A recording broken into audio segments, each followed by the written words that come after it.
私、釜石から来ました山崎と申します。よろしくお願いします。三沢市の消防職員の皆様にはですね、普段からこういうコロナ禍の中で市民の安心安全を守る活動、本当にご苦労様でございます。今日は私、防災語り部ということで、皆様に本当に技術的なことは教えれないと思います。ただ、私の消防庁としてですね、消防職員と実際に向き合ってきた話、こういうところをお話をしたいと思います。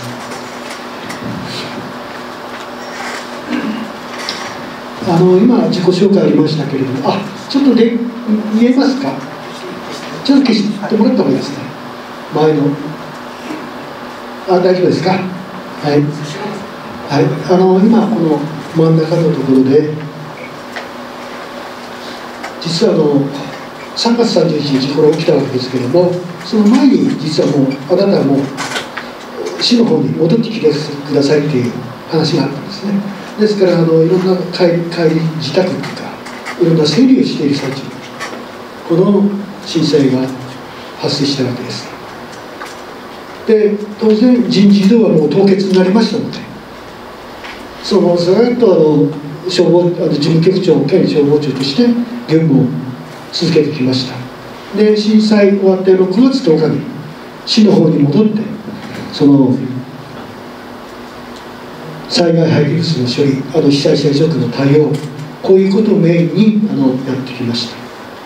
た。で、最後には危機管理官をしながら、実際震災での検証作業、いろんなことがありました。そういうのを検証してきました。で、今現在は民間の方で仕事をしているところでございます。今司会者の方からお話あったように、私は東日本大震災の体験をお伝えするということなんですね。これが消防庁の災害伝承10年プロジェクトで、私は皆様にお伝えしたいのはですね、まず災害から自分の命を守る。消防職員であろうとも人間です。命があります。そういう意味で災害から自分の命を守るということを、それを考えながらお話を聞いていただければと思います。で、今日のお話の内容は、簡単に釜石を紹介して、津波の将来の状況、それから消防関連、これの被災状況で、災害活動、これいろんな緊急消防援助とかいろんな消防があるんですけれども、そこから支援を受けたその活動状況で、5番目、これが特に皆様に伝えていきたい消防職員とね、私のやり取り、心の葛藤、こういうのをお話しして、最後に消防職員の安全確保というこういう流れでお話をしたいと思います。釜石の紹介ですけどね、当然三沢ですから釜石の方も知ってる方もいます。市のキャッチフレーズっていうのは鉄と魚とラグビーの街、ね、リアス式海岸で、人口はですね、被災前約4万だったんですね。一時期は釜石も大きい昭和34年頃には人口が10万人ぐらいになるようなどちらかというと大きい都市でした。狭いところにですね。で、現在はいろんな鉄鋼産業の変革とかいろいろあって、被災当時は約4万で、現在は3万2000人程度になっています。で、当然三沢も同じように高齢化の高齢化率というのが高くなってきて、釜石のでは39約 40%、こういう状況になっております。今、鉄と魚の町ということですけどね、釜石のこの近代製鉄発祥の地ということで、これもキャッチフレーズなんですけれども、世界遺産に登録しております。実は12月1日っていうのは鉄の記念日になっていて、これはどういうことかというと、釜石で鉄作り、洋式航路で連続出船に成功した日、これが鉄の記念日になってて、この技術が北九州とか全国に波及して鉄作りが始まっていったということでの世界遺産に登録されているところです。これは釜石の市街地、これ一部分なんですけれども、ここが中心市街地、あといろんなところに漁村があるんですけどね、この一部です。で、つながった奥にはね、町がつながっていると。で、ここを見ていただくと分かりますけど、釜石湾とこの南港防波堤、これ市街地を津波から守る、過去の経験をね、津波災害から守るということで、この南底北底深さ63メートルの大きな防波堤です。これをギネスブックに載っております。これが逆に山から見た釜石の市街地で、ここが湾口防波堤になっています。ここの幅が大体300メートルぐらいあるんですけどね、そこを外国船が行き来して鉄鉱石の輸入とか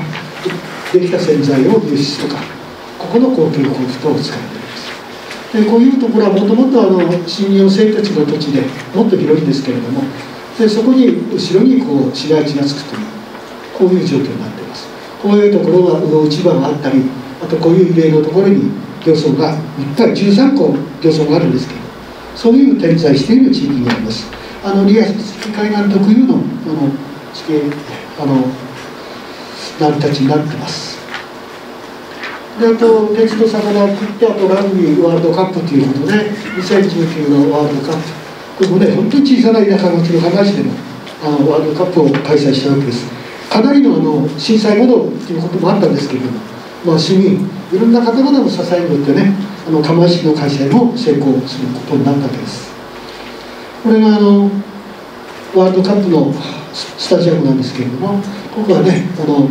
釜石会場、釜石の住まい鉄鋼スタジアムということでラグビーいろいろなことをやるんですけれども、実はここは宇野住町の東中学校の跡地、釜石の奇跡って聞いたことあると思うんですけれども、そこの学校の跡地です。これを作る時にも相当議論になったんですよね。新宿駅にこういうのを作っていいのか、でもやっぱり作る場所はない。でこれを作る条件として裏山の方に逃げる避難路を確保したり、避難訓練を繰り返しながらワールドカップを成功に導いたというところでございます。これから少しずつ本題に入ってきますけれども、まず東日本大震災の被災状況ですけれども、これ実は最近の震災地震のの予測っていうのはね、何年以内確率何%とかこうありますよね。私たちも実際30年以内の発生確率 99% ということで、もう学校の防災教育、津波避難訓練、いろんなことをやってきてはいたんですよ。でも実際起きたわけで、起きた時は30年以内、いつか分かんないですよね。30年の間には365があるし、5日あるし、でそれも春夏秋冬あるし、朝昼晩あるし、結果としてこの3月11日14時46分ってなったわけです。でここの震度6弱、ミサイルも多分揺れたと思いますよね。私消防庁舎にいたんですけども、とにかくもう歩けない状況でしたね。で消防の幹部の職業で消防庁避難してくださいって言ってね、壁伝いに手をやりながら外へ避難したっていう、そんな感じでした。もう歩ける状態ではなかったです。ただよく消防庁舎はもう倒壊しなかったなと思うぐらいでした。で大津波警報がもう発令されたわけですけれども、昔から三陸津波の場合は地震が起きてから30分後に津波が来るよっていう話されてる通り、やっぱり30分後に大津波が来ております。公表的にはね 9.3 メートル、高いところですとね数十メートルぐらい津波に駆け上っているところがあります。被害の人口約4万人で、犠牲者一瞬のうちに1000名の方です。です 2.6% ですね。隣の大津市長っていうのはもっとすごかったわけです、率として。話を聞いたら三沢の方でも2名の方が亡くなったという話を聞きましたけれど、一瞬にして1000名の命が奪われたという、そんな状況でした。で避難者は大体被害ある中のとにかく一時的に避難したのが大体4分の1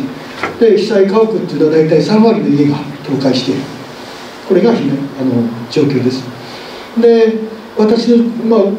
地震直後ですね、地震による被害があったかというのはなかったんですね。全ては津波ですね。で被害情報っていうのは全くなくてですね、私感覚的には地震終わって収まった時にとにかく静かだですね。シーンという状態が続きながら電線が揺れてるっていうんですかね、こんな状況でした。でその数分後に津波警報が出て避難指示のサイレン、もう避難してください、高台に避難してください、これ連呼です。でそういう中で幼稚園の子どもとかね、保育園の保護者に連れられてね、歩いて避難している光景なんかを見ております。で30分後に津波が来たわけですけれども、ここからもう簡単に言うと孤立状態です。私も一晩消防庁舎の3階でね、波が引くまで明け方までもう孤立状態でした。で被害情報をねもう来るんですけれども、無線機も全部壊れてますから、ハンディ型のマイクの中継しながら来るんですけど、被害情報全滅だよ、何もないっていう被害情報なわけですよ。普通ですと皆さん無線で受けるとき、どこそこの何丁目何番でどうのこうのっていう、そういう形で指令動くと思うんですけど、この時の情報は町が全滅している、何もない、こういう被害情報だったんですね。正直言って、情報になるかならないかわからないような、あまりの被害がすごかったということになります。これは大津波襲来の状況ですけれども、これ釜石の市街地で津波の方がこちらなんですけれどもね、で私の自宅はここで、消防署がここ、消防本部ですね、で市役所はここです。ですから私普段仕事するところは大体400から500メートルぐらいの三角形の中でこう普段行き来してたんですけどもね、で津波はこうギリギリ来ました。ここは山際まで。でこれ震災後の写真なんですけど、建物いっぱい残ってますよね。やっぱり鉄筋コンクリートの作ったものですから、浸水はしてるんだけども建物は残ってると。で火災が起きなかったからこれをですね回収して使ってるビルも結構あります。ただ木造建築が 100% 破壊されております。でこれがですね第1波目の一番最初に押し寄せた映像です。これは湾口防波堤を越えた大津波ということです。さっき見ていただいた防潮堤、湾口防波堤ですね。これ干潮満潮あるんですけども、大体水面海面から3メートルから5メートルぐらいはこう表に出てるわけです。一気に超えてきてるわけです。だから近くに行けば相当の波の高さだと思います。でこれは岩手県オイルターミナルということで岩手県が運営している石油基地なんですけれども、これも水没してるんです。ただタンクが破壊されなかったから、重油あるいはそういう燃料が流れなかったものですから大きな被害がなかったんです。ただ逆に水産加工の方はですね、停電が続きましたので冷凍されている魚全部もう破壊してしまって、これも廃棄するんですけど、この廃棄産業の方も大変でしたね。でその後さっきの湾口防波堤を越えて市街地に入ってくるわけですけど、大体ここは湾の入り海と町の境なんですけども、ここに大体約2メートルぐらいのね防潮堤があるんですけれども、あっという間ですよね。でこれは木造建築はもう全て破壊されてますけども、破壊し始めていると。でこれがだんだんもう高くなっていくわけですけれども、ここに人がおりますよね。これ3階建ての屋上に立っている方です。でこれが海員会館、要するに船員会館、要するに海の仕事をする人のね、漁師の人たちが泊まる建物になってます。ちょっとこの映像をちょっと覚えておいてください。でこういう写真いっぱい撮られてるんですけども、実際この人を撮るっていう写真ではなくて、いろんな写真を撮ってるところに実はこういう人が写ってる。これは私も、結果的に見た知っている方です。ちょっとこの建物をちょっと目標に見ててください。次の映像です。これがもう第何波なんでしょうね。1波目か2波目なんでしょうけれども、これは避難道路ということで、過去の津波を教訓にして山を切り崩して道路を作って、そこの道路を避難場所にしたんですね。これはもう住民が知ってましたから、全てこういう住民がこういうところに避難して平水に捕まりながら自分の家が流される、いろんなこの被害の光景を見ていると思います。これ全体曇ってますけども、当日はすごく天気が良かったんですけど、これは解体家屋の粉塵です。それで空が曇っているように見えます。これ全部水分を映してます。ここのちょっとこれが実はです。先ほど一つ戻すと、ごめんなさい、ここの映像だったんですね。ここが簡易会館、ここまだ見えますけれども、今のここの部分になっているわけです。全部水没してしまっているわけです。当然先ほど映像に映っている方もですね、残念ながら亡くなっております。ちょっとこの映像を見てもらいますのでね、これは釜石港湾事務所というところで海の近くにある国の施設の屋上から撮られたものです。ごめんなさい、ごめんなさい、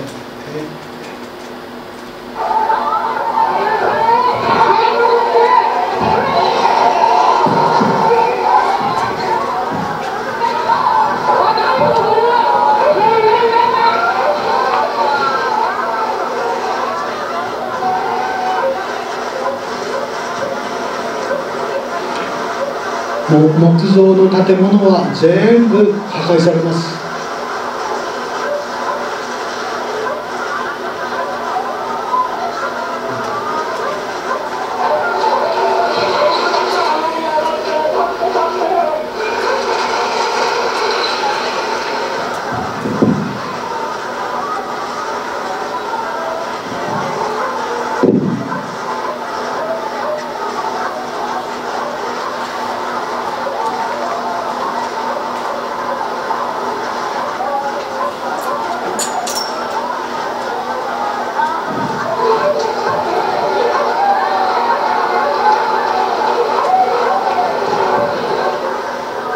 どんどん水位が高くなっていくんですね。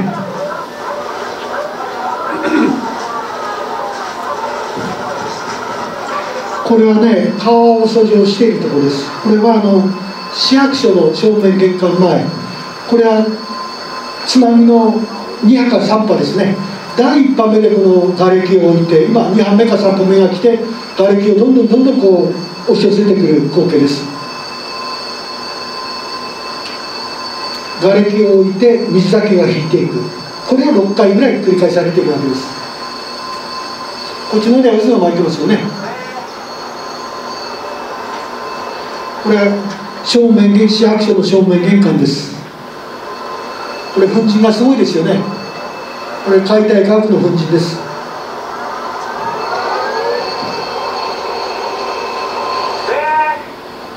今こう落ち着いてますね。とこういう瓦礫を置いて水だけが引いていく。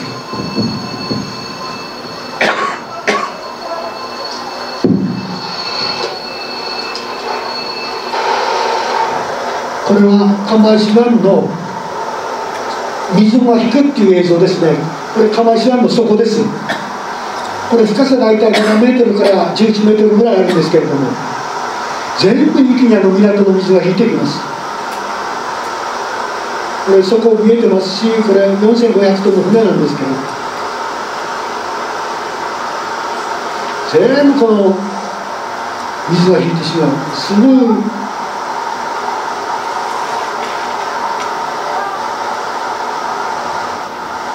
この外国船もですね、もうあっち行ったりこっち行ったりですね。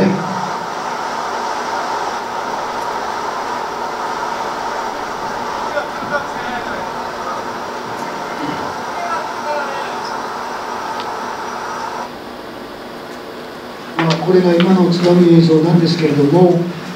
人がこう太刀打ちできるようなものじゃない、そんな状況です。今の外国船なんですけれども、これは4500トンの、ね、大型外国船なんですけれども、この湾内を行ったり来たりしながら、最終的にはもう陸の方のね、舳先が猛暑で上に乗っかったという、こういう状況です。でこれは市役所の横の通りなんです。これ分庁舎なんですけれどもね、ここに指導が取ってるわけですけれども、どんどん瓦礫を持ってきては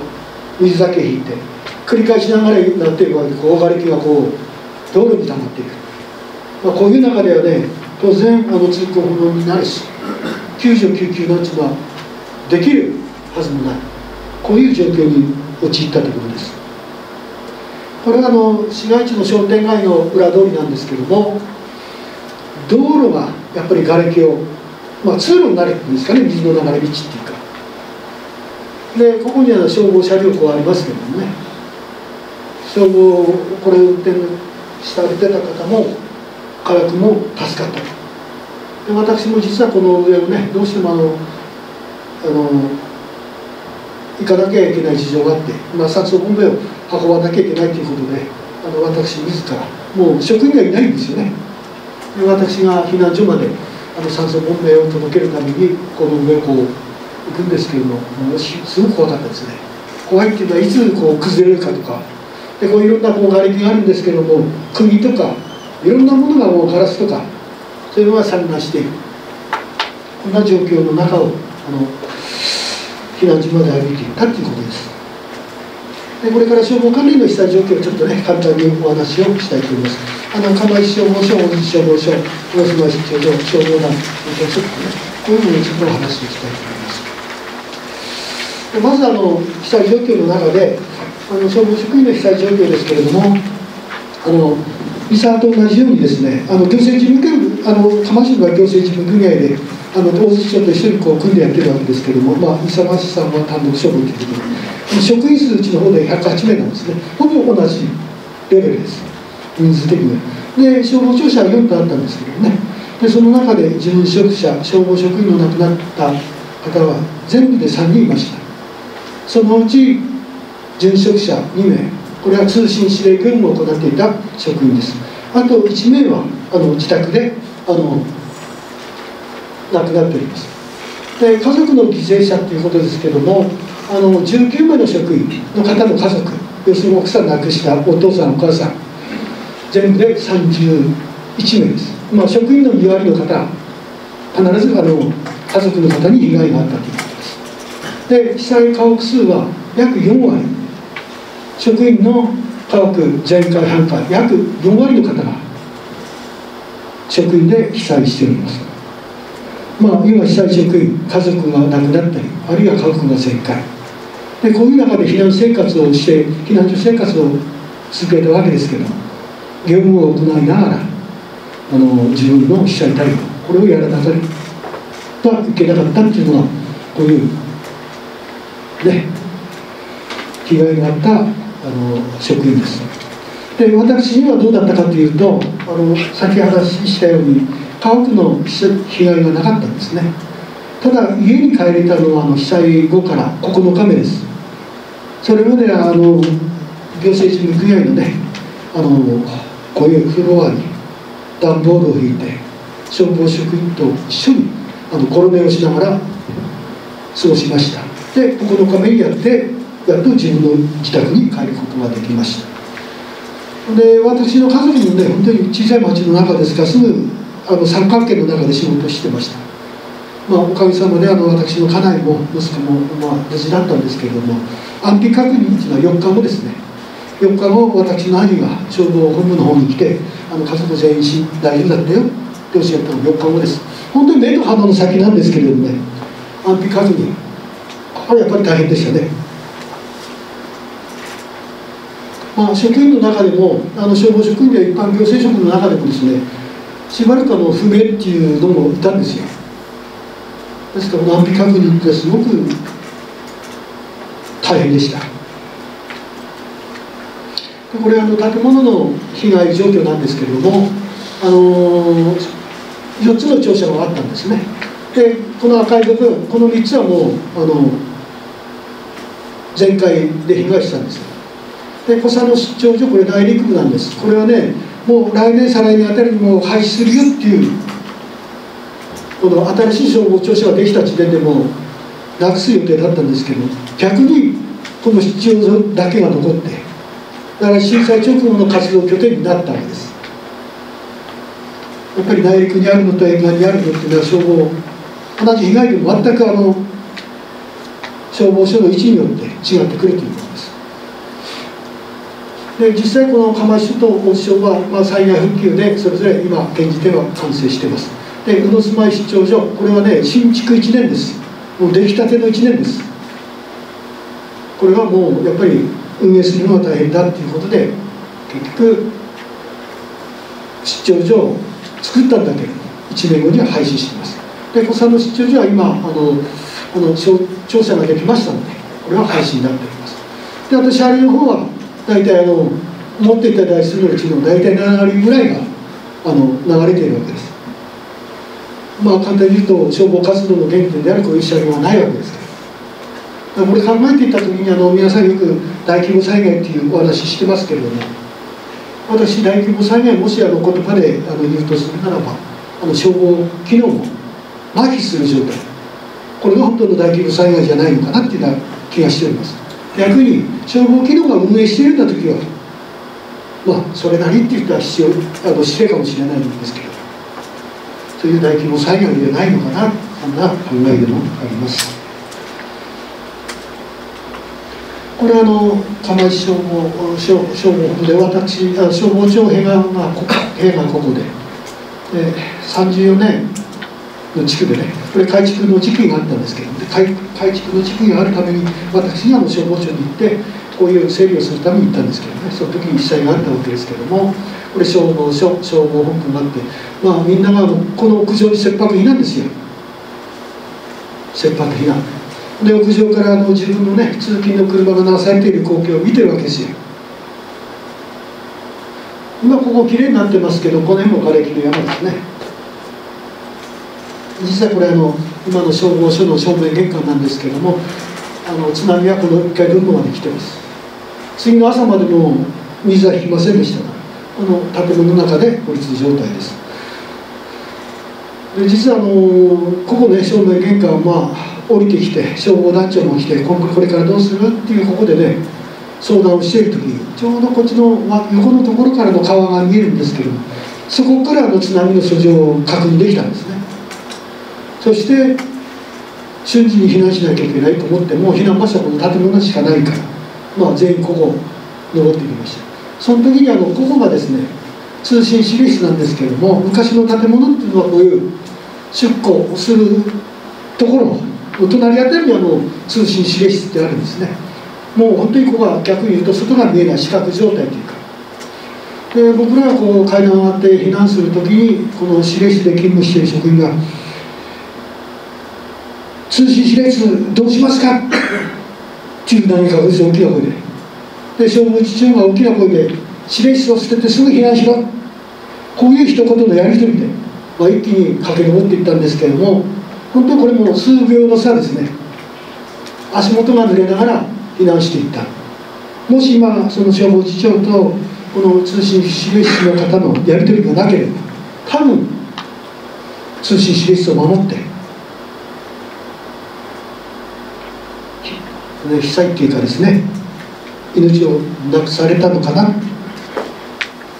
そんな状況でした。ですから本当に避難とか対応ほんの数秒で命のやり取りがあったっていうのはですね東日本大震災だと思います。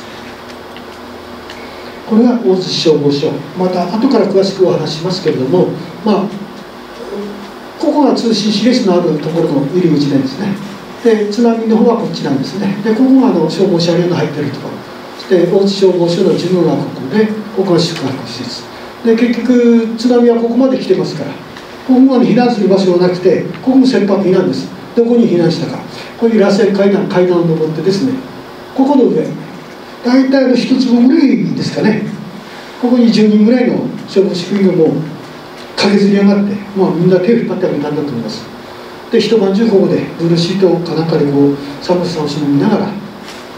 避難していたようです。これについてはまたね後から消防職員のいろんな出来事の中でお話がしたいと思います。これは宇野住まい地区の防災センター、これは地域からですね消防出張所を作ってほしい。で消防団の投資が古い。で市の出張所の建物が古い。それが一括して消防機能、集会施設、避難施設、市の出張所を作りましょうよということで、震災1年前にできたばっかりの本当にきれいな建物です。こが出張所で、ここがポンプ車両の車庫ですね。でこっちが消防団ので、上の方で避難所ですから、風水害への避難収容施設なんですから、調理室があったり、あるいはこちらの体育施設があって卓球をやったりですね、いろんな空手道とかそういうやっているところです。これについても後からちょっとなんかできます。実は市の消防団の被災状況はどうだったかっていうと、死亡者、これ実際の、消防団員600人で実際実動どのぐらいなんですかね。いずれ死亡者は14名いました。で殉職扱いにさせていただいたのが8名ですね。これも非常に難しくて、結局消防団員って専属でやってるわけではなくて、いろんな仕事をしながらやってるわけです。そうなってくると会社の方の保証が良かったり、あるいは行政の方の保証の方が良かったり、そういうのを判断しながらご家族の方と相談しながら決めていったわけです。で一般に言う殉職者は8名という形になりました。実際は14名亡くなっています。で消防当庁の方ですけれども、これ43棟中やっぱり4割が被災しています。で消防車両地の以外ってやっぱり外に出てますので、建物の割には移動してましたので、2割が流出で、消防団の活動内容は避難広報、避難誘導、水門閉鎖、簡単に言うとこの避難支援遅れたということです。で被災の後にですね、いろいろ話があって、消防団員の安全確保はやっぱりしなきゃいけない。でこの出てきたのが実は活動時間を制限する15分ルールっていうのが提唱されたんですね。これは消防団もそうなんですけれども、自主防災組織の方もいろんな方が亡くなってますから、この15分ルールっていうものを考え始めたんです。これの15分ルールっていうのは三陸津波の場合は地震があってから津波が来るまで30分ありますよ。だから15分は住民の命を守るためのこの上の活動をしましょう。あと15分は自分の命を守るために避難行動をしましょう。こういうルールを設定したんですね。設定というか考えたんですね。相当議論がありました。で私自身は危機管理課の立場にあったので、この15分ルールを検証した時に、果たして本当に15分まで活動して15分経ったら避難できるか、そういうことができるかということですね。多分皆さんも30分黙っている時間というのは短いです。結構長いんですけど、活動し始めた30分っていうのはあっという間ですよ。ですからこの15分ルールっていうのは僕はやるべきではないっていうのが持論でしたね。ただそこには消防団員のやっぱり市民の命を守るというプライドがあるわけですよ。ですから判断は消防団あるいは町内会の方に任せて、ただこれは危険なルールなんでしっかり訓練しながらやってください、こういう形になったわけです。非常に苦しいルール作りだと思います。で水門閉鎖の方は改善されまして、現場指導からの遠隔操作、こういうような防潮堤の作業になっております。で先ほど被害情報で何もないとかね、全滅だっていう情報ですけれども、これ他の地域もあるんです。これ片岸地区ということですね。これ消防のホース乾燥塔のあるところです。ここで消防特徴があったんですけれども、これ木造建築ですから全て流されています。で周りもほとんどないですよね。結局こういう被害状況っていうのは何もないとか全滅だっていう情報が来るのは改めて分かるわけです。こういう状況っていうのはこの片岸地区だけでなくていろんな漁村集落では起きております。これは両石地区の消防屯所ですね。これ鉄骨ですからコンクリート造りですから壊れてはいないけども、形は残ってるけども全壊です。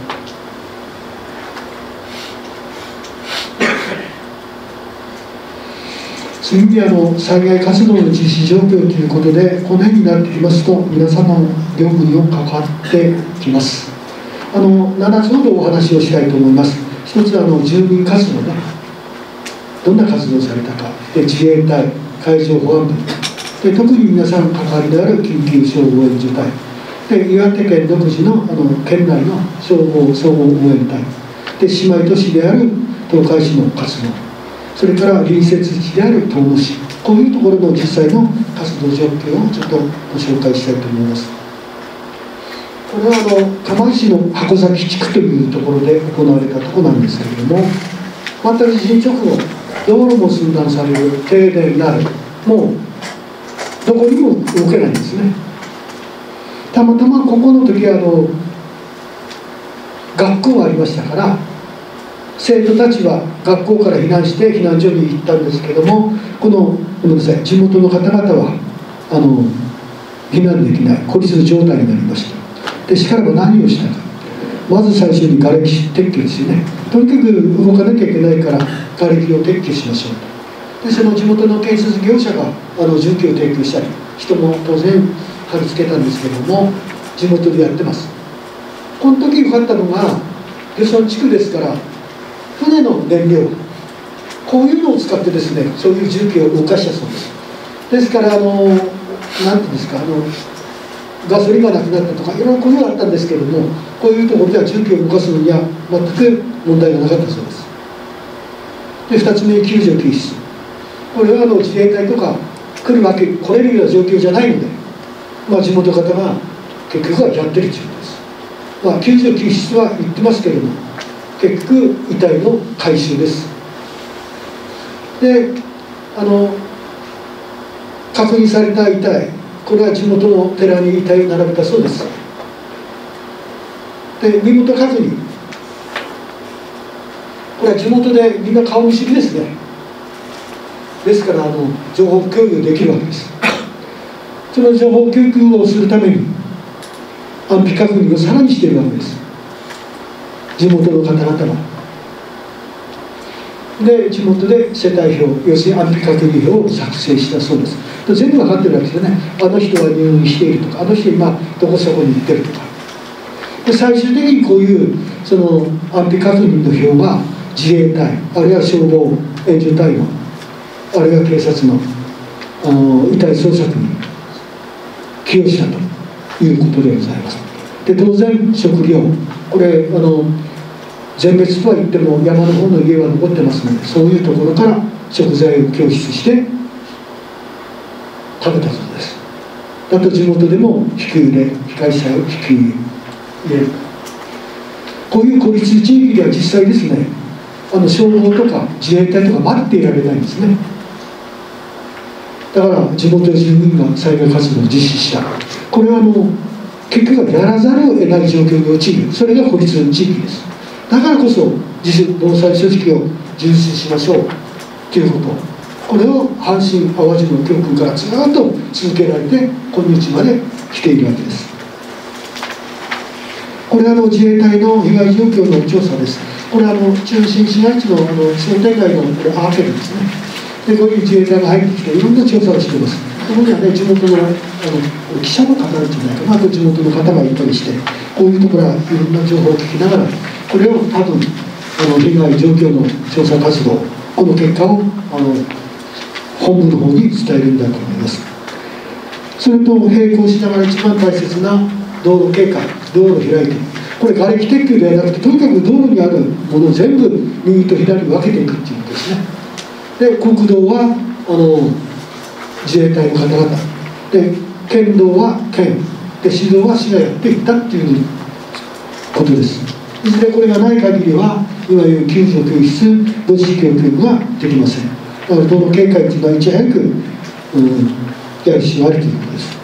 これは自衛隊による支援物資の配給作業ですね。これ見てもらえるようにリンゴのね、木の箱にリンゴが入ってきて、多分青森方面から来たのかな、そういうふうに推測しているわけですけれども、これは市の災害対応の市の職員と自衛隊の方が協力して、こういうの全部搬送するんですけれどもね。でこれは震災当初はそうだったんですけれども、今途中から民間の宅配業者の方にお願いしました。で民間の宅配業者はやっぱり素晴らしいもので、物資の管理から配達から素晴らしいですね。それをプロとして仕事しているわけですから、そういうことで今の自治体では民間の宅配業者と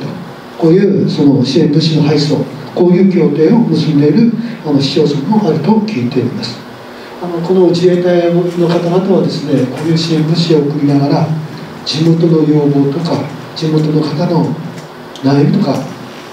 聞いてくれたそうです。やっぱり宅配業者と違うところは、皆さんの消防の方と同じようにやっぱりこういう制服、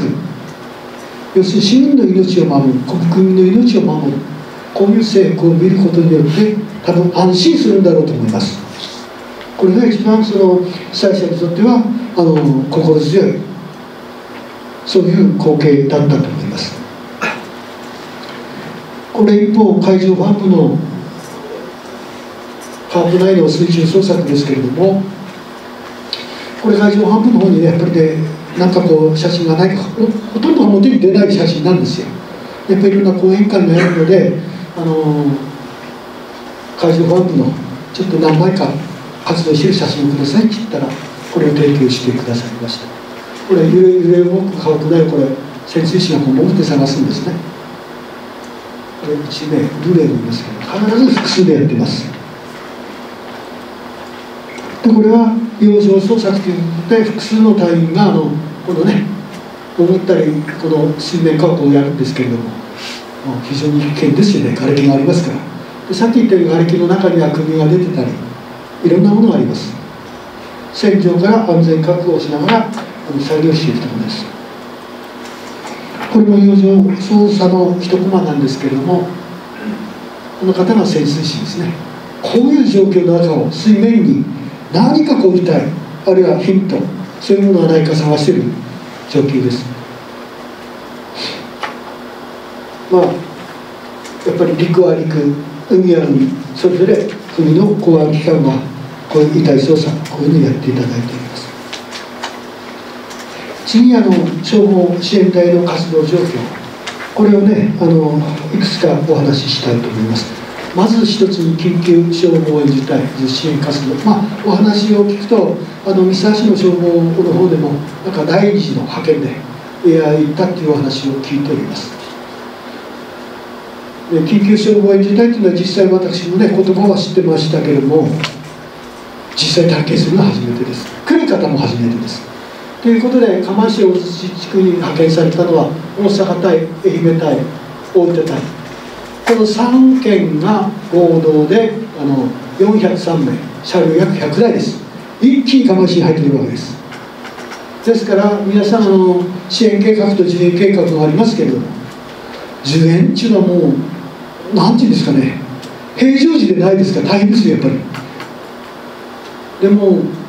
正直言ってこの大阪隊の指揮隊長はしっかり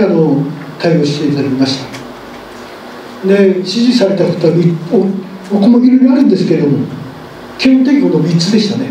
まず被災状況を説明して教えてほしいということです。要するに浸水区域、被害状況で、2つ目支援の要請の項目、要するにどういう場所で何をしてほしいか、そういう活動のあれを教えてほしい。であと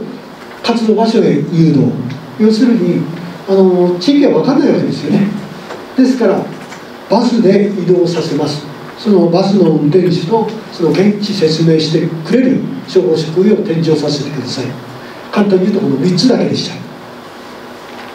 で消防隊長、その幹部がこういう情報を聞いて整理して釜石の消防隊と一緒に活動していく、こういう体制が取られるわけです。で先ほど最終的に見るとですね、やっぱり初期、中期、後期があって、これが第1次、第2次、第3次期になるんだろうと思います。で初期、これ本当に最初の10日間ぐらいです。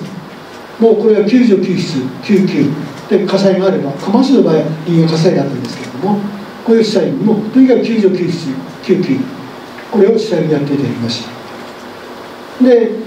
実態をこうやってると派遣隊長もどういう状況かって分かってくるわけですよね。で次期支援体制を検討するわけです。で次期中期の方、これは当然救急遺体捜索っていうかね、救助救出なんですけども、結局は遺体捜索です。こういうふうに全力を活動していただきまして、その裏で何をしていたかということを釜石の消防署はもう破壊されてますから、物資もない何もない。だからこれを再構築するためにはどうしようかということを一緒に考えさせていただきました。で簡単に言うと、まず消防資機材の調達、こういうのもやっていただきました。これまた後からちょっとお話をしたいと思います。後期、これは初期中期1時2時を含めてこの3時になるんですけども、もう救急体制、遺体捜索、これを活動をしたりしながら、これ資機材調達、こういう資機材の引き渡しと取扱説明とか、こういうのをしていただきました。で最終的には私消防本部もそうなんですけれども、この後期の方では独自運用ができるのかどうか、こういう議論もしております。ですから本当に緊急消防援助隊というかね、こう1時2時3時によって全く活動の内容が違うと。でここまでだけではなくてですね、やはり次の消防体制の再構築、あるいは独自運用、こういうところまで確認していったということがすごく僕には助かりましたし、助かりました。で実際この釜石で被災した時に、この車両100台が連なって釜石に入ってくるんですね、赤い車両が。これ見た時は本当に助かった、助けられたと思いましたね。これは私だけではなくて、一般市民の方もですね、もう子供は拍手喝采というか、そんな感じでした。で2つ目に岩手県消防総合応援隊、これは青森県でもそうだと思うんですけれども、お互いの消防が相互で助け合おうっていう協定があるわけですけれども、岩手県の場合は県内3つに分けました。要するに北、真ん中、南で、真ん中中央に当たるのが釜石大津地区でした。でそれを担っていただいたのが北上、花巻、東部隊3隊ですね。ここにお願いしているのは救急搬送です。でこの3つの隊で救急隊編成して常時2隊で運営している。でこの3隊を輪番制でやっていただきました。すごく助かりました。で姉妹都市の消防隊の支援活動、これ多分三沢さんでもどっか多分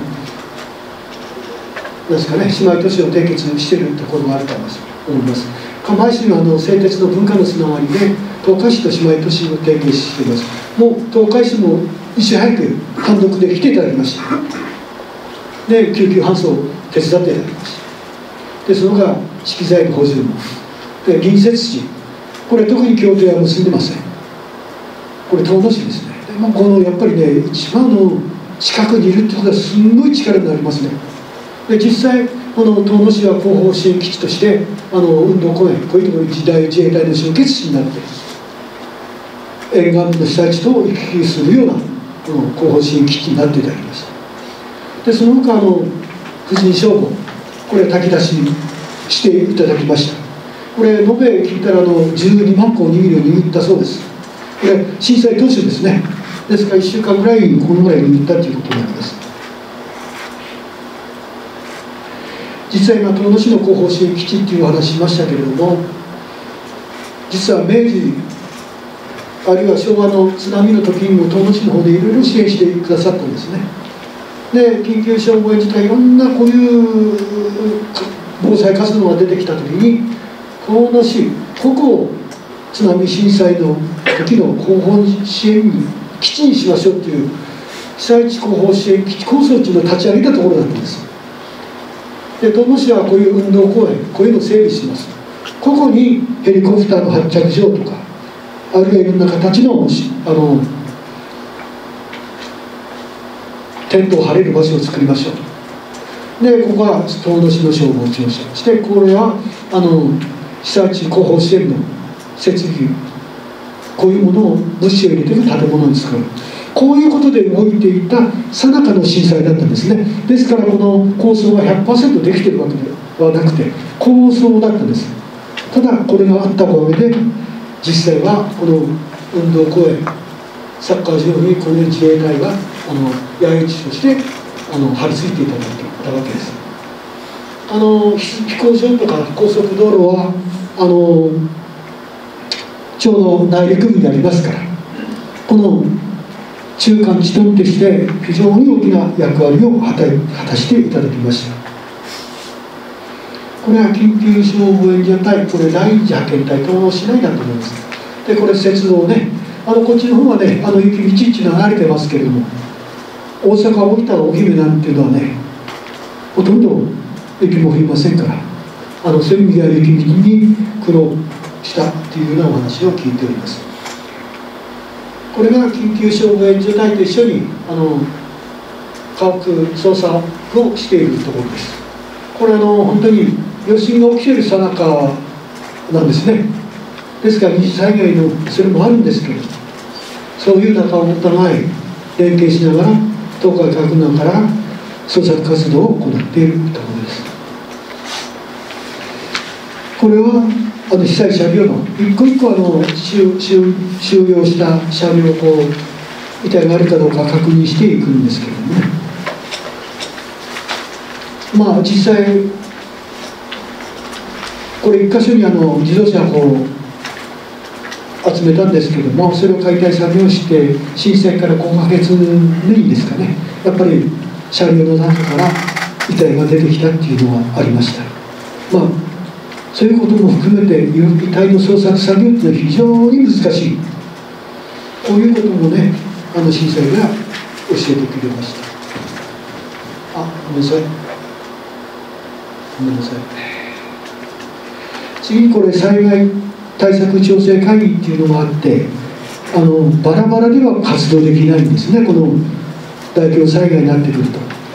ということでこれは県の出先機関、振興局というところが釜石大洲市地域と一緒になって活動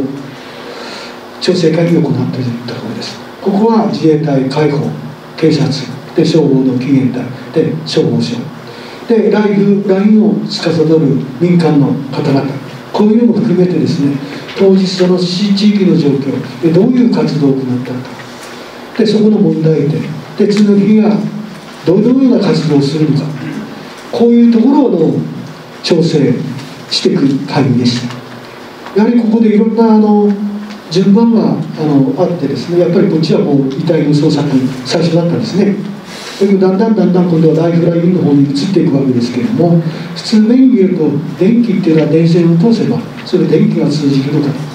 そう素人は思うんでしょうけれども、やっぱり順番に奥からこうやってこないとダメなんだそうですね。要するに火災が起きるということなんです。ですから安全を確認しながら安全な地域、遠いところから一箇所ずつこう詰めていく、そういう作業で、だから簡単にはいけませんよと、こういうことでね、いろんな情報を共有したところです。これは市の災害対策本部ですけれども、市役所も水没しましたので災害対策本部の場所を移しました。これ見て分かるように、今よくテレビなんかで災害対策本部の映像を見るとみんな同じ服じゃないですか、制服っていうかね、寒い服、もう木のまま状態ですよ、みんな。ここが市長なんですけどね、市長、副市長、あと幹部職員がこう並んでいるわけですけれども、もう作業服じゃなくて本当にそれぞれみんなね状況でした。これは第一次派遣隊の終わって、第一次派遣隊の任務が終わって帰るところで、この派遣隊長の方々です。これ幹部職員ですね、来られた方で、これが釜石市の行政事務組合の職員で引き継ぎを行っているところです。これ第2次第3次もそうなんですけれども、消防職員の方は本当にまだつながりを持ちながら交流をしているそうです。今までいろいろお話ししてきましたけれども、ちょっとねおさらいということでお話をしたいと思います。この消防活動から組織再編構築ということで、当日はもう孤立状態です。もう被災情報をつかむ、被災情報といってもさっき言ったように何もないとかね、全滅だとか個別の辞表というのはあんまり情報っていうのはないんです。で私たちは無線機を使いながら職員の安否確認をしながら活動方針、こういうものを、活動方針であってないようなものっていうかですね、そんな状況でした。で翌日にはですね明け方6時頃からもう水が引き始めて、でそこから消防本部を施設して、で緊急消防自体の受け入れ、これを準備しています。でこれと同時に自衛隊がね救助救出活動を始めているわけです。実はこの孤立状態になった時にもう緊急消防員自体が動き始めてるっていう情報が入ったんですね。で3日目緊急消防員自隊が朝早く着いたんですけどね、でここから救助救出、救急搬送、土地救急、道路警戒、こういう作業がもう自衛隊、海上保安部みんな一気に動いていったわけです。で4日目にですね、実は林野火災が起きております。市街地の釜石ではないんですけど、隣町で火災が、それが林野に移って火災になったんですけれども、この火災は地元で対応しました。っていうのは大阪とか大分とか愛媛とかそういうところは林野火災の経験っていうのはあんまりないんだそうですね。で釜石では大体10年に1遍ぐらいは林野火災が発生してます。ということで地元の消防団こういうことが一生懸命やっていただきました。で5日目からはですね救急活動、消火活動こうなっていくんですけども、救助活動というよりももう遺体捜索ですね。だから消防の方々に救助救出と言いながらも結局遺体捜索をお願いしたっていうのが実情です。で9日目に緊急消防員自体の縮小命令かけられるわけです。ただ地元の消防としてももう単独では動けないし、もう大変だったわけです。ということでこの派遣隊長が大阪市と話をして、このままもう緊急消防員自体が縮小され撤退するようであればもう支障をきたすということで大阪市長に掛け合っていただいて、釜石市がとにかく大阪市に対して支援要請したわけです。で大阪市が単独で支援を決めた。これは実は総務省の方から相当叱りを受けました。結局一つの統率の中で統制の中で各派遣隊が決まって動くわけですから、そんだけ大変だったということです。あとそれからこれが終わってから第二次派遣団に入っていくわけですけれども、消防体制の再構築に入っていくわけです。でまずは仮設庁舎、もうプレハブですね。プレハブを国交省から派遣されているシニアの派遣されている国交省の方を通じながらとにかくプレハブをかき集めました。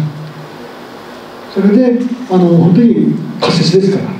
プレハブの庁舎を作って、ここから活動が始まっていたわけです。で21日目、これは3月30日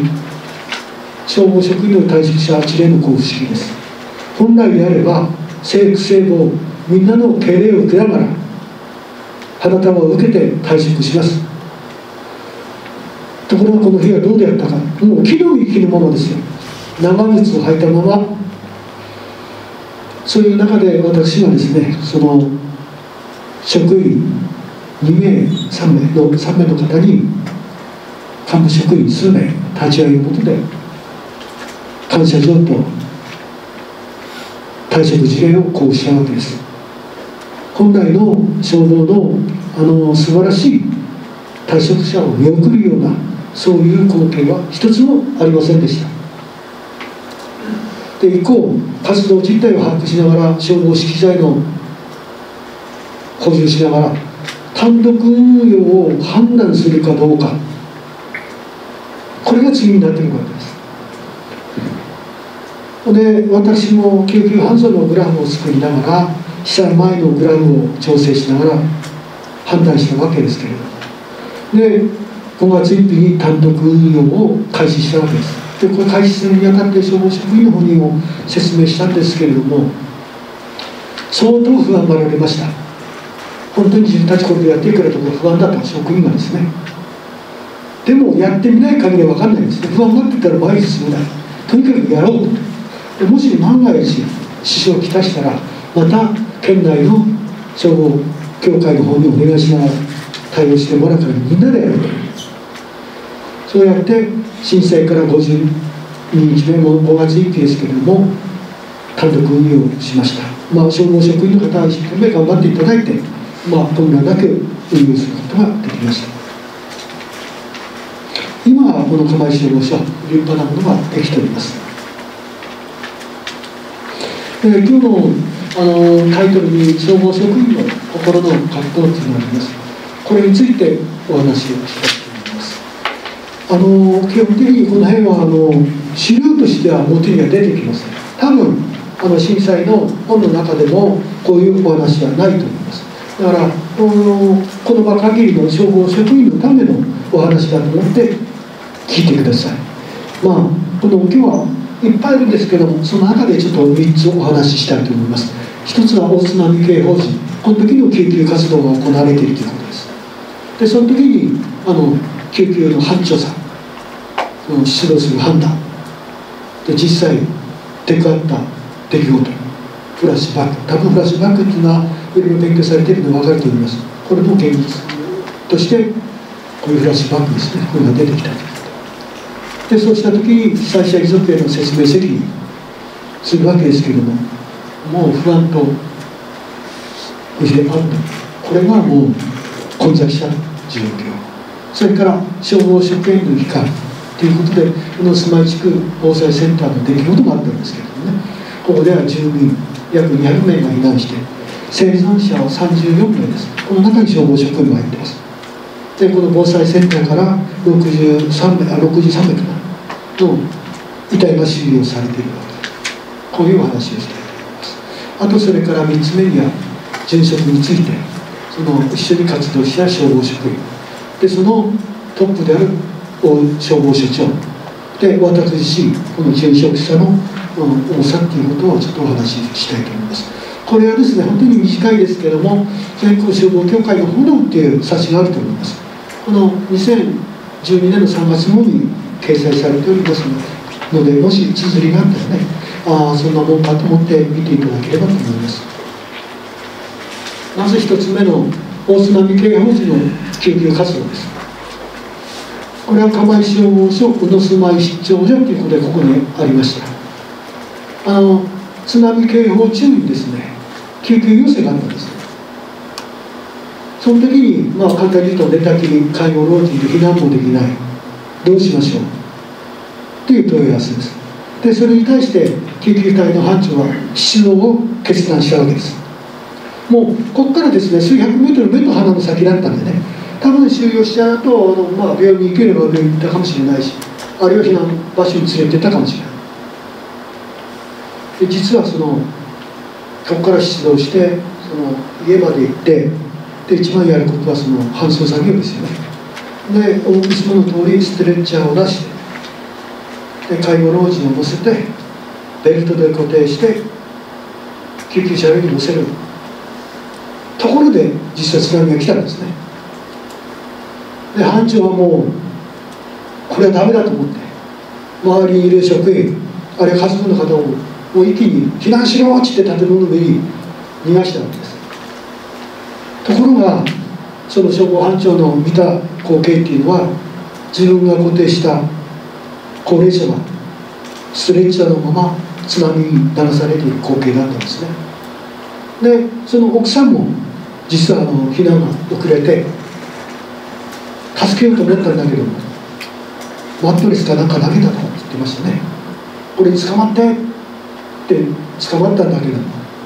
結局波に飲まれて流れていった、この光景を見たわけです。こういうことがあったんですけれども、実はこの話できたのは震災から2週間ぐらい経ってからですけど、要するに簡単に言うと、活動がある程度落ち着いた時に消防庁、実はこういうことがありました、こういう話がありました。で今のような話をしっかり聞いてどうしましょうかということですね。だから責任云々管理よりも、とにかく最後を見たわけですから、遺族へ絶対説明する意味があるということで、私一緒に行きましょうと。でその隊員を連れてすぐ次の日ですけど連絡を取って、その遺族、要するに息子さんにお会いしました。でその班長が全てをこう話しました。でもう不安なわけですよ、本人もね。私もどうなるのか分かんないです。だけどもそのご遺族からお話があったのは、もうこういう警報中にもかかわらず出動していただいてありがとうございますと。ただ逆に本当に皆さん消防隊員の方に怪我がなくてよかったですと、感謝しますということをいただきました。もうその班長さんもその一言でね、本当に不安がもう吹っ切れて安堵したと思います。で実はその話はそこで終わってるわけではなくて、結局ずっと仕事して私班長に戻って2年後ぐらいですかね、やっぱり若い班長さんだったんですけど退職しました。多分推測するところにやはりこのフラッシュバック起きたこと、やっぱり心に残ってたんではないのか。やっぱり消防隊員とか公安職のプライドというのがあったんじゃないのかな、そんな気がしてなりません。残念ですけども途中で退職されました。今のユースのステッチに固定された介護老人が流される光景、あれ助けようと思った奥さんが流される光景、これは彼にとってはすごく重いものだったと思います。これは須磨地区防災センターの出来事、消防職員の批判ということです。実はここでね、須磨市長所、ここが事務室で通信指令も一緒にあるんですけれども、ここで1回救急の支援、あるいは情報収集、通信で電話、こういう番をしてたんですけれども、外で変な音がすると、地震直後ですよ、変な音が地震直後とか30分後ですかね、なんか変な音がするからちょっと見てこい、外を見てこいって言ったら、もうそこで津波を確認したわけです。で慌ててここにいた4人の職員がここから出て、ここの階段ありますね、ここを登って、ここのテラスっていうか2階部分の登ったんですね。で見たらもうこっちの方から家が流れてるのを見て、もうこのステップがある、屋上に上がる点検用のステップがあります。これ一般の人は登れますね。やはり運動神経が発達している、あるいは消防で訓練している方はね、一気にこう駆け上れるんですけれどもね。でここに駆け上って4名の職員が消防職員全員助かりました。多分皆さんの写真ぐるぐる回って見てるところあると思いますけれども、遠くからねこれ写真で撮られております。っていうのがこの消防署の出来事だったんですけど、実はじゃあ2回っていうかね、その他の一般市民はどうだったか。これ通常業務、要するに書類を発行したり、住民活動ですから体育館とかね、そこの部屋で卓球をやってた人もいたようです。で健康相談とかいろいろで、津波警報が出た後、住民約200人がこの避難ホールに避難したわけです。で津波はここまでですから当然避難ホールも水没したわけです。表現は悪いですけども、ある意味屋上は天国、2階の避難フロアは地獄、こういう状況ができたわけです。でここで生きた4名で30名の方がここの2階にいたわけですけれども、お話を聞くと被災直後やっぱりまだ息絶えてない方がいて、うめき声が聞こえたり、あるいは60名の遺体がありますから、約60名のそういうのがところどころ点在している状況に従って、上では消防職員4人が助かった。でこういう検証作業に行った時にですね、なぜ消防職員だけが助かっているんだ、消防職員というのは市民の命を守るためにあるんじゃないのか、どうしてこういう人たちを避難誘導しなかったのか、こういう議論がなされました。相当のパッシブでした。ただ消防職員は避難誘導とかそういう義務はありません。ですからここは出張じゃあくまで救急搬送とかね、いろんな災害の情報を収集するところでございますから。で実際これ検証作業に当たった時にはここで生き残った消防職員、助かった生き残った職員にも事情聴取いろいろされております。いろいろやっぱり話を聞くと大変だったようです。命を助けたいけど何もないわけですよ。消防職員ももう体一つなわけですよ。軽くも助かっただけ。ただやっぱり下に降りてみると遺体が転がってるわけですよ。で消防職員の取った行動はやっぱり寒いですから、でこの生存者の人たちが寒くないようについたで囲んであげたり、目に見える範囲内で遺体を収容してテーブルに並べてあげたり、そういうことをしたそうです。一方第三者から見るとやっぱり批判の的ですよね。でもこの被災者の方から実際生存した方から聞くとですね、そういう中でも一生懸命やっていただいてありがとうという、そういう感謝の言葉があったようです。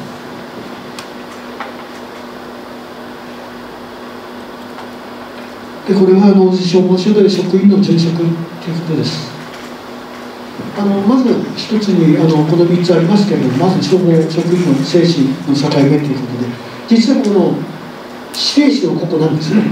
で車庫はここで、ここが事務室、ここが宿泊となっていて、ここの屋上にここに避難したという先ほどお話ししましたけれども、実はこの日地震が起きたから応援職員として2人が集まってきて3人でこの指令室の業務を行ってで津波が来たと、この上の人たちは見えますから一気にこう駆け上って余裕はなかったけれども十分助かる時間はあったんですね。でこの下の3人は津波を確知した時点でもう避難したわけです。もう遅いわけです。そうした時に3人ですから、ちょうど避難階段が50センチぐらいのね1人しかこう通れないような相互に歩けるような階段ではないと、古い建物ですよ。でつけるとすれば順番にね ABC ってつけますと、 ABC の順番で階段を順番に登っていってここに避難するわけですけれども、一番最初に行った A の職員助かったんですね。でやっぱり気づいた時に B と C の姿がなかったということです。でこれもですね被災当初じゃなくて落ち着いた2週間過ぎたあたりに消防庁実はできたんですね。こういうことがありました。ひょっとしたら僕はね B、C であれば他の職員を助かった自分を責めるんですね。そういうことで本当の心の葛藤がこの生死の分かれ目、非常につらかったと思います。たまたま私この助かったA の消防職員とは小さい頃から知ってる子供でね、自由気ままにお話しできる関係にありました。もういっぱい話を聞きました。だけども最終的にはね誰が責任だっていうことではなくて、やっぱりじゃあ自分が亡くなったとしたら助かった職員に対してお前が悪いと言えるのか、そうじゃないだろう、だからお前はねやっぱりそういうことをしっかり心に受け止めてBC の分まで市民のために頑張れ、そういう思いで頑張ってくれということで相当お話ししました。で今元気にしようとしております。で消防署長の辞職ですけれども、実は大津市の消防署長もう一生懸命やっていただきました。ある日突然って簡単に言うとこの亡くなられた方のね葬儀とかいろいろ終わって落ちた時ですよ。消防長私辞職します、こういう突然ですけれどもね行きました。けど相当責任を感じたと言ってたと思います。最初はもう一生懸命やってるからそういう素振りさえ見せなかったんですね。私はもう正直言って辞表は受理しませんでした。でたまたまこの消防署長はもう退職間近だったんですね。だから今辞めて何の意味がある、逆に亡くなった職員申し訳ないと思わないから、こういう押し問答です。でまた考えてみますって言って戻って、でもまた辞職出しました。私は受け付けませんでした。とにかく最後まで頑張れと、それはあなたの仕事だぞ、これ逃げちゃいけないっていう、どっちかというと優しいタイプなんだけども、その時はねもう突っ張りましたね。で最後の退職まで頑張っていただきました。今時々街で会ったりするんですけどね、笑顔でお話できるんで、そういう意味では僕自身はね、どうだったかわからないけども笑顔を見れただけでも良かった対応だったんではないのかなと思います。あとそれから消防庁、これは私自身です。私はホースも持ったことのない人間なんですね。一般の市の職員ですよ。で消防庁に行った時に三鷹にある消防大学校、あそこ行って勉強してきたんですけど、その中で消防署としてやっちゃいけないこと3つがあると。それは感謝集とか再燃火災で殉職、この3つを教えられてるんですね。でね、やっぱり特に書いていたのはその3つの中でも殉職っていうのをね、ノートに大きく書いてたんですよ。で言葉では分かってたつもりだったんですね。殉職ってのはこういうもんなんだな、いろいろ話を聞いてそういうもんなんだな。でも私はまさかこれを体験するとは思ってなかったわけです。で実はここで亡くなった2名の職員が数日後に遺体として収容されたんですけれども、その連絡を聞いてね、遺体を面会しに行きました。で当時はね、今も思い出すんです。とにかく寒い日で体育館で停電ですから電気がないわけですよ。薄暗がりの体育館の中にいっぱい遺体がこう並んでいるわけですよ。で番号とか記号とかいろいろあってね、誰それさんは何番のとこですよ、そういうお話を聞いて遺体にこう会いに行ったわけですけど、その時に見た時こう袋があってチャックがあってね、中で毛布で遺体がこう囲まれていたんですけど、でチャックを開けてその遺体と面会したわけですけれども、その時は私とあと幹部職員3名ぐらいで行ったと思います。で見た瞬間にですね、もうかける言葉はなかったですね。とにかく涙が出てくるのと、その鼻水がねどんどんとにかく流れてくるんですよ。でそれが学歴してね、こう食道を取って冷たいのが通っていく、それだけでしたね。とにかくかけることを本当はかけたいんだけど言葉一つも出ませんでした。2人ともそうでした。その時初めて今言うその殉職の重さっていうか、これをね感じた次第です。多分これは私自分の命がなくなるまでこのことはもう忘れないと思います。でこの講演のたびにやっぱり思い出すんですね。その光景がいかに殉職、これどうしても回避しなきゃいけない、そんな強い思い、こういう本当に殉職の強さというのを感じた次第です。でその他にですね、消防団活動のちょっとしたお話でどんなことがあったかということをちょっとお話ししたいと思います。消防車両での活動、九死に一生ということでいろんな活動をされました。だけどみんなね、命のやり取りというのは数秒ですよ。数秒のタイムが良かったから助かってた。これ実際消防職員もそうですよ。まず一つに、これは避難候補のために3名が指令車でね、考えの方向に向かっていったんですけど、もう向かっていったら前からこう津波が押し寄せてきて、でバックで逃げたんだけどもう間に合わないので車を捨てて新鉄構内のフェンスがね、これに捕まって助かったんですけれども、で流れてくる女性の方2名救ったそうです。これも間違ってたらあともう少し100メートルでも手前に海の方向に進んで行ってたら助かってなかったということです。で事例にこれ指揮者って書いてますけど、多分これポンプ車だと思います。これポンプ車で津波避難のために移動を作業している最中に津波が来たんですね。で流されるわけです。で消防隊員ですからいろんな訓練してますからね、窓を開けてその窓から脱出してその商店街のアーケードによじ登ったんですよ。で助かってるんです。これもほんのちょっと遅れてればもう命はあるんですよ。でそのアーケードに登って流されてきた住民4名をね手で引きずり上げたそうです。であとそれから水気調査っていうかね、これ出てたポンプ車、これ出動で帰ってくるんですけども、途中でやっぱり路上で津波避難に遭ってます。でポンプ車を放棄して近くにいた高齢者、もう歩けないんですけども引きずりながら切迫避難して助かってます。この他いっぱいあるんですね。先ほどの救急車出動のお話しましたけども、救急出動の方の運転手も実は流されてるんですよ。たまたま運よく浮かぶものに捕まって山の岸まで流れて、でずっと濡れになりながらも助かってるんですね。いずれこのような状況っていうのはいっぱいあるんですよ。命のやり取り、特にこの津波の時は数秒っていうのはね、命の生死、これを分けると思います。本当はそうであってはならないわけですよね。ということで、地震発生から津波襲来まで、この三陸東日本大震災の場合にはね、30分ありますから、しっかり避難活動に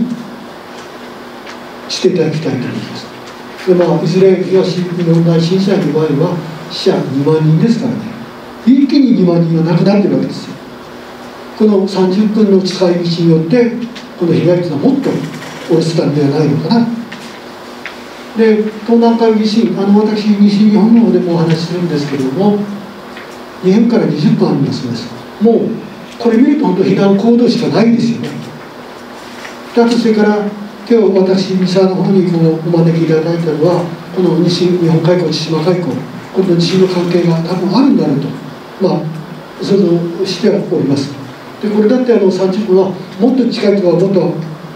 早いようです。ただ津波の高さももっと大きいようですのでね、できることっていうのは避難行動のみなんだろうというような気がします。これは一般市民もそうですけれども、消防職員、行政職員、命のあるもの全てが自分の命を守って、とにかく津波をやり過ごすと、こういうものに全てを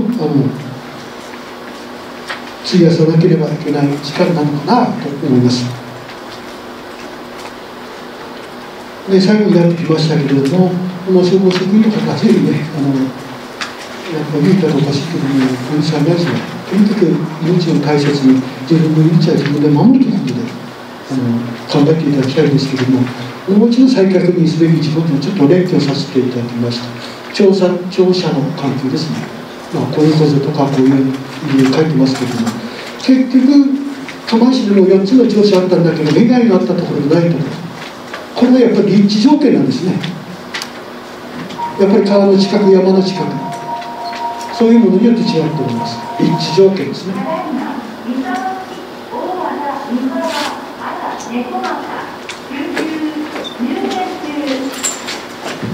大丈夫ですか。はい。で避難場所、ね、津波が来るときは実際みんなどこにいるか分かんないわけですよ。庁舎内にいるか、さっきのように水利調査で外に出ているのか、あるいは非番で家にいるのか、通勤途上なのか、それ地域に合わせた形の状況に合わせた避難場所ってやっぱり確認しておくというのはすごく大切だと思います。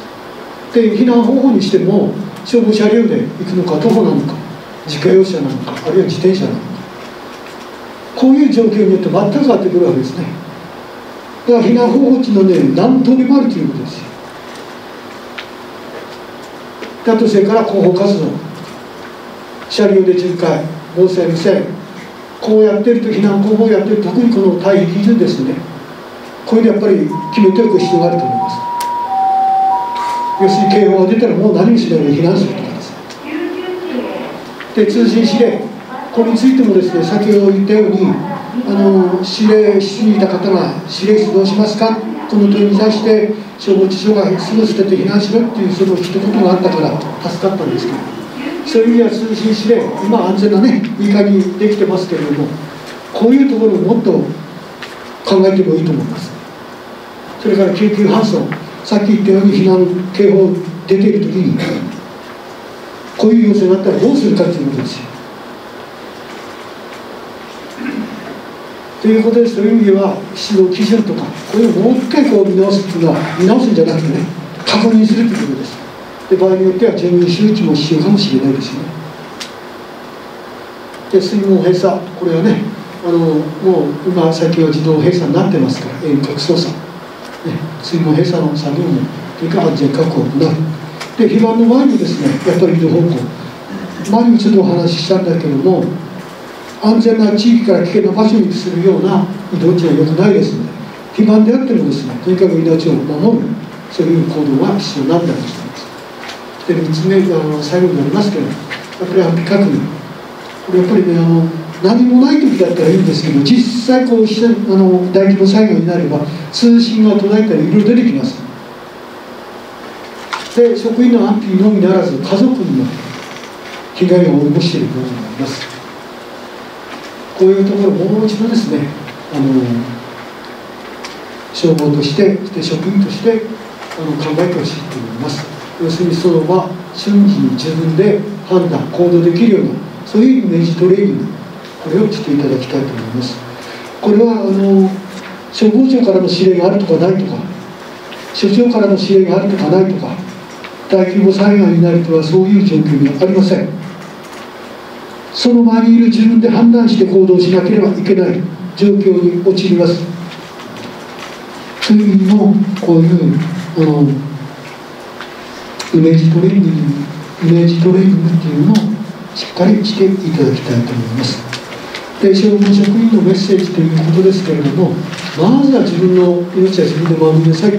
守ってほしいということです。これは自分自身というけれども、消防署全体としてですね、生きていって始まる災害救助活動です。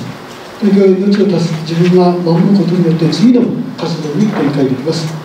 で、皆さんご存知のように三陸津波の教訓、命天然津波天然というのがあります。この教訓をしっかり振り返っていただきたいと思います。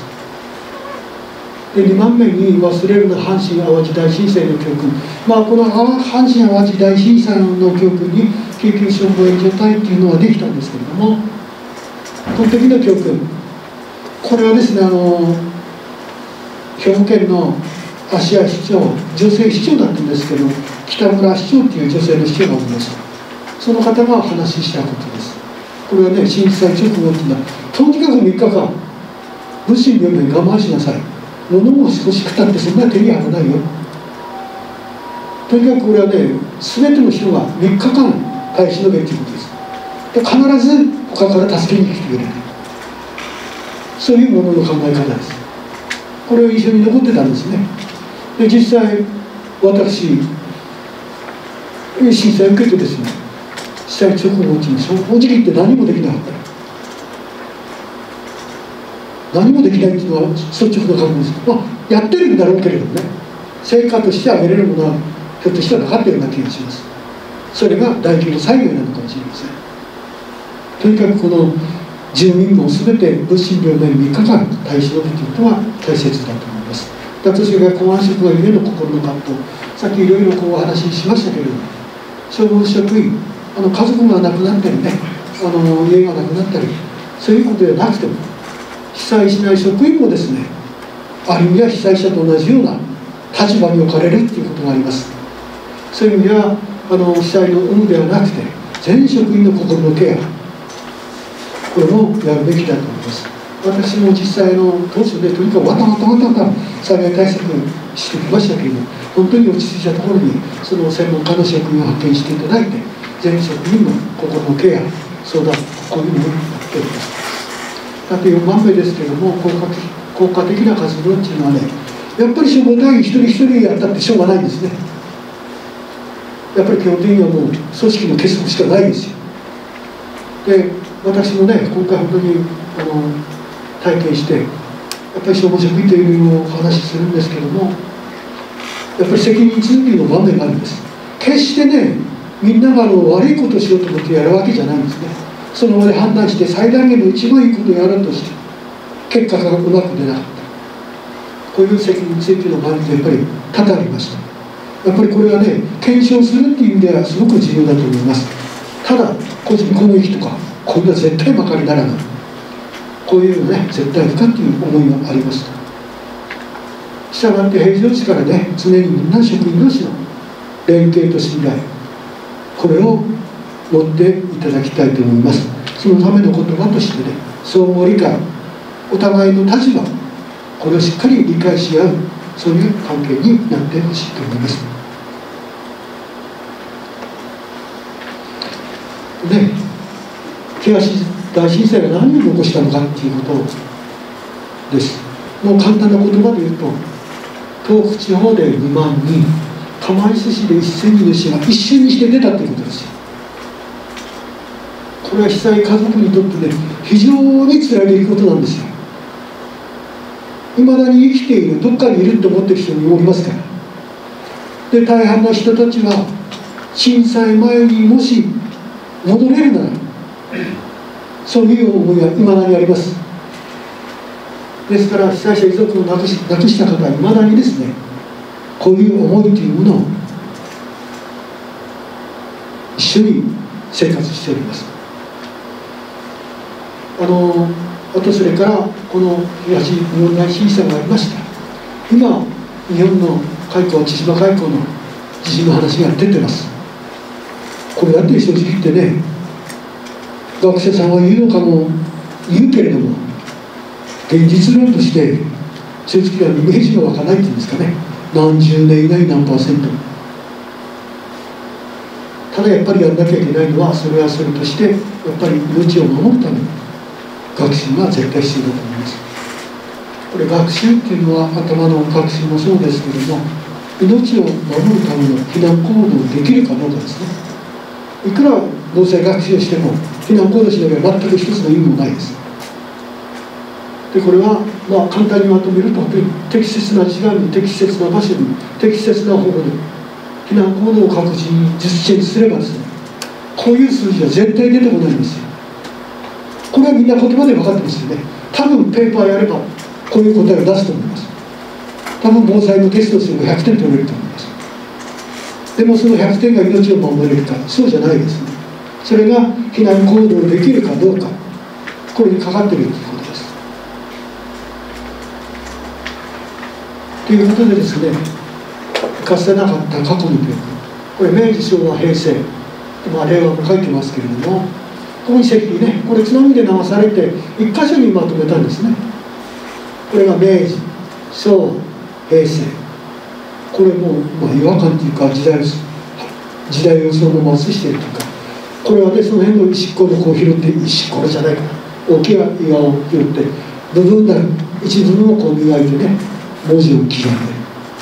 これは立派な石を持ってきて研磨して字を彫って、これ平成です。この御影石きれいになって文字を彫るのもコンピューターですよ。こんだけ長い年月がありながらも技術は間違いなく進歩しているんですね。だけども被災の状況はどうだったか、それは一つも進歩してなかったということです。こういういろんな技術が進歩しているにもかかわらず、これだけの大勢の死者が出たというのは現実です。過去に教訓、これ全く生かせなかったと思います。そういう意味でね、本当にこの石碑っていうのは、この3つ見た時に私たち何を伝えようとしているのかっていうのは、一つ一つの歴史じゃなくて全体3つを通してまた感じ取るものがあるのではないのかなと思います。多分これ平成ですけれども、令和かどうかわかんないですね。次の年号かもしれない。ただ間違いなく千島海溝、日本海溝の巨大津波を襲ってくるっていうのは間違いない事実でございます。これ最後になりますけれども、伝え津波、大津波ということで、これ平成にできたいろんな94名かな、この方々のいろんな言葉が掲げられているんですけれども、その中で一つだけをちょっと紹介させていただきます。100回逃げて100回来なくても101回目も必ず逃げてっていう表現です。言葉で言うと狼少年なんでしょうね。この101回目が実は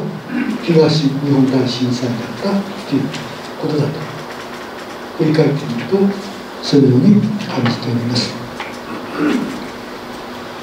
本当に被災に当たった釜石含めて被災地はですね、全国各地からいろんな応援をいただきました。三沢市さんも派遣隊としてね、支援したようです。そういうことに改めて深く感謝を申し上げてですね、三沢市消防署の消防本部の皆様のですね、ご健勝、ご活躍、これを祈りまして、講演を終わりたいと思います。以上、清聴ありがとうございます。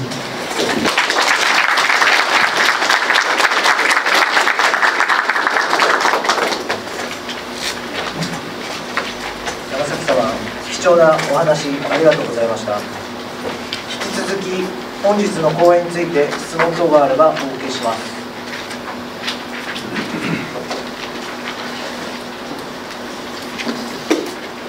いいですか。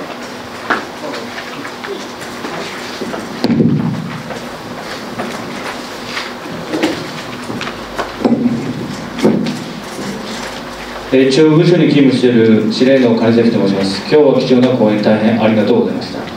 講演の中で2点ほどちょっとお聞きしたい点があります。一つはですね、災害時に殉職者および家族に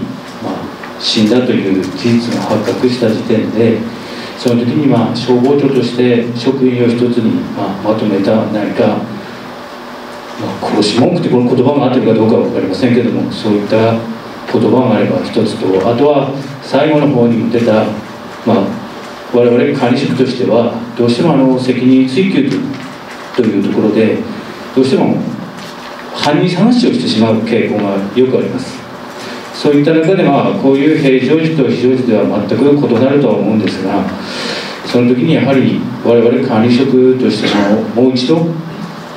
心構えとしての何か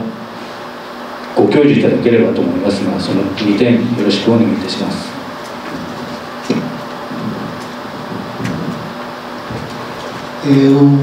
殉職者の件についてはですね、本当に重いことでし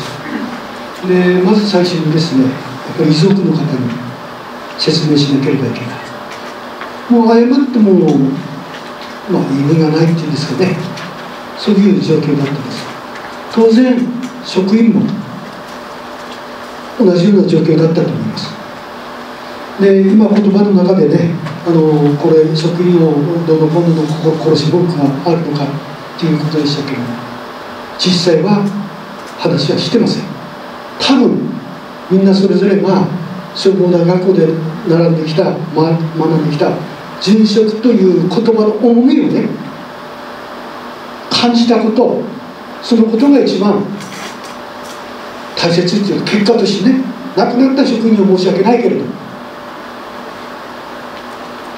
そういう重みを一人一人の消防職員が感じて次の行動に移っていったということです。本当に申し訳ないですけども、かっこいいようにね消防職員をまとめるような言葉は発することはできませんでし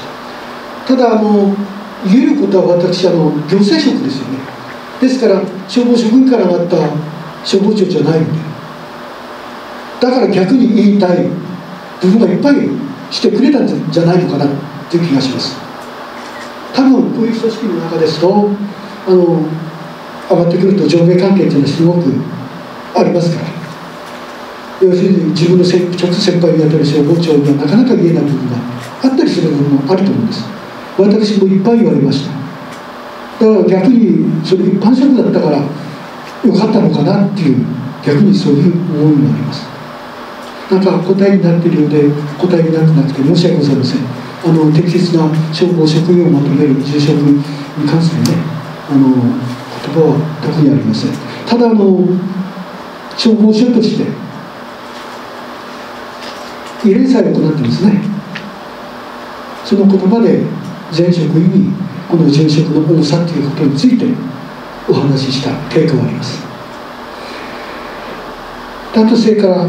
管理職の心構えということですけれども、非常にこの正直言って私フォースも持ったことないものです。なかなか難しいですけれども、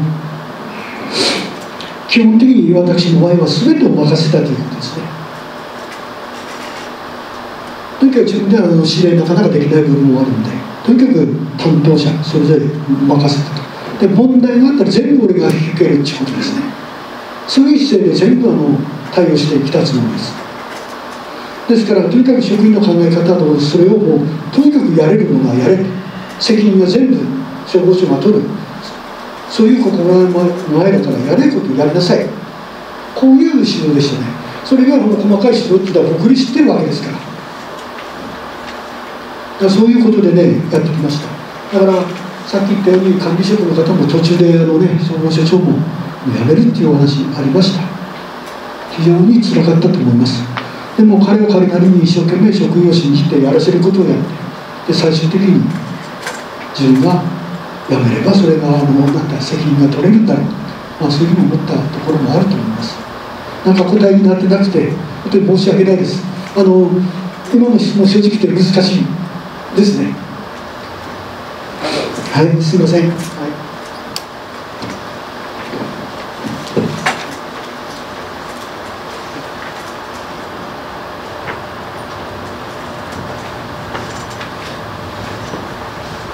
の他ありますか？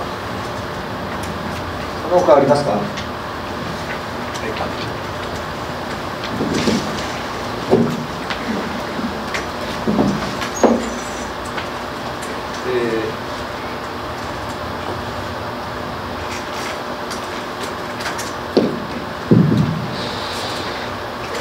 震災のですね、家族犠牲者がいた職員など複数いるんですけれども、勤務体制というんですか、本来であれば、家族に被害があったという人たちはなかなか第一線に送り込めない状況だと思うんですけど、この人数であれば、全員で活動したのかなという説明だったと思います。その、活動体制、その辺最終的には三次ストレス対応で、専門家のケアはしてるんですけども、発災直後の活動のメンタルヘルスの関係と、あとは休みの関係ですね、職員を、非番週休あるんでしょうけども、この非常時でどのような、勤務体制、休息体制を取ったかお知らせ願いたいと思います。お願いします。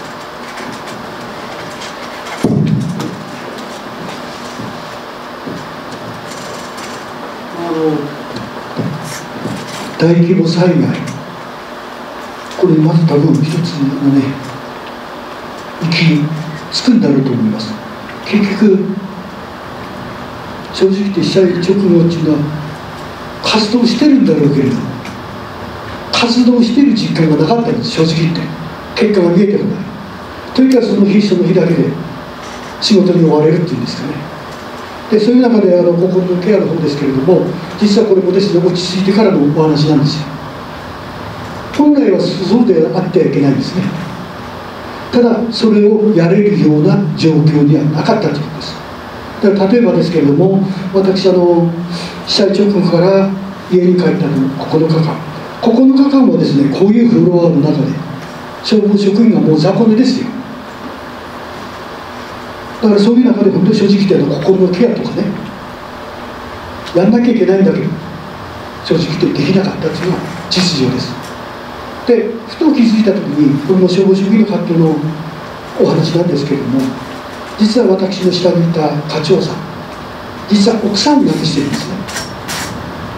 正直言って私は分からなかったんですよ。指令を出していました。これをやってくれ、あれをやってく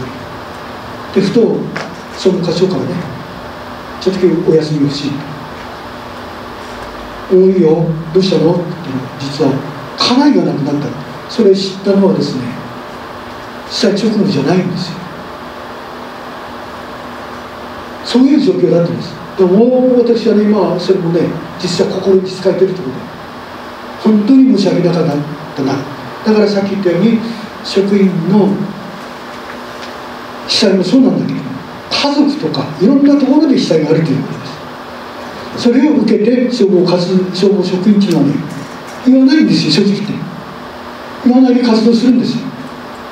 で限界に来た時に実はっていう話になっちゃうんですね。だからそういう意味でそれを顧みるとですね、東日本大震災のような対応ではなくて、そういう意味ではいち早く職員、家族、そういうものの被災状況を消防本部で確認して心のケアを対応すべきだと思います。正直言ってできなかったというのは正直なお話です。それから勤務体制の方ですから、先ほど言ったようにもう雑魚寝状態って誰も帰れないんですよ。だからそういう中で当面ある程度の形ができればね、雑魚寝の中で対応していったというのは正直なお話です。この辺は詳しく実はね、そういう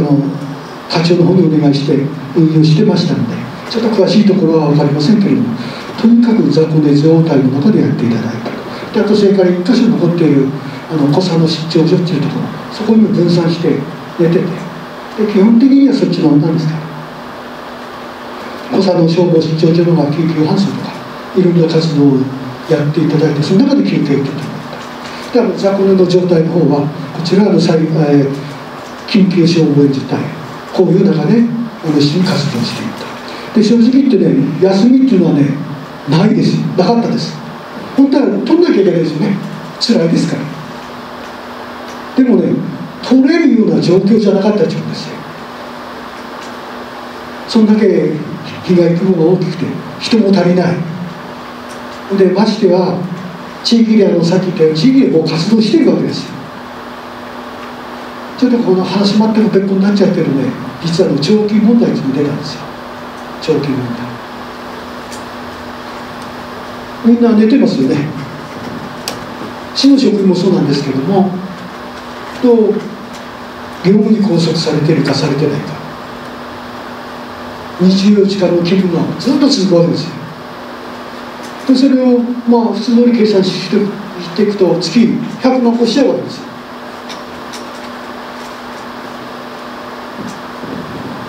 こういうことの整理にもね、すごく苦慮しましたけれども、いずれそういうものも含めてですね、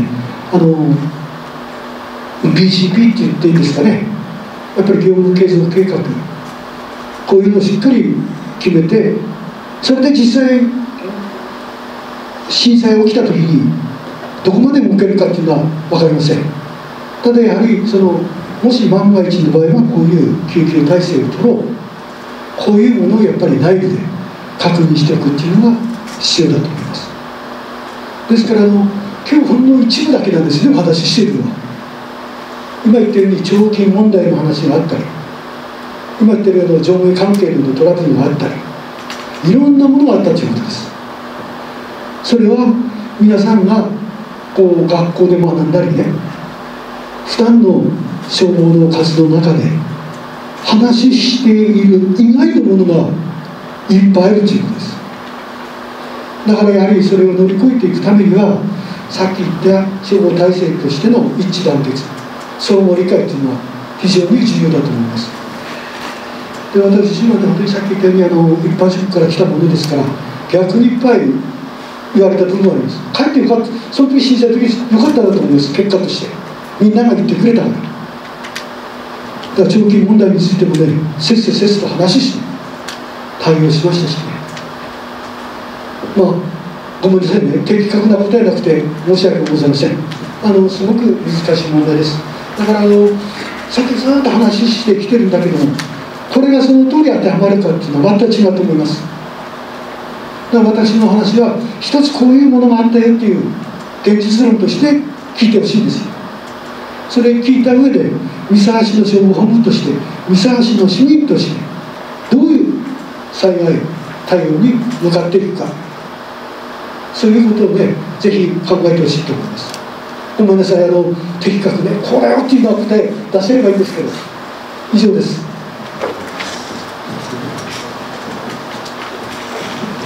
その他ある方いらっしゃいますか。ないようですので、質疑の方は終了させていただきます。それでは本日講師の山崎様に今一度大きな拍手をお願いしたいと思います。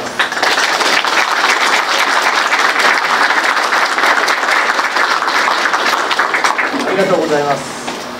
以上をもちまして令和2年度消防職員研修会を終了いたします。アンケート用紙については忘れずに提出の方をよろしくお願いいたします。長時間にわたり皆様お疲れ様でした。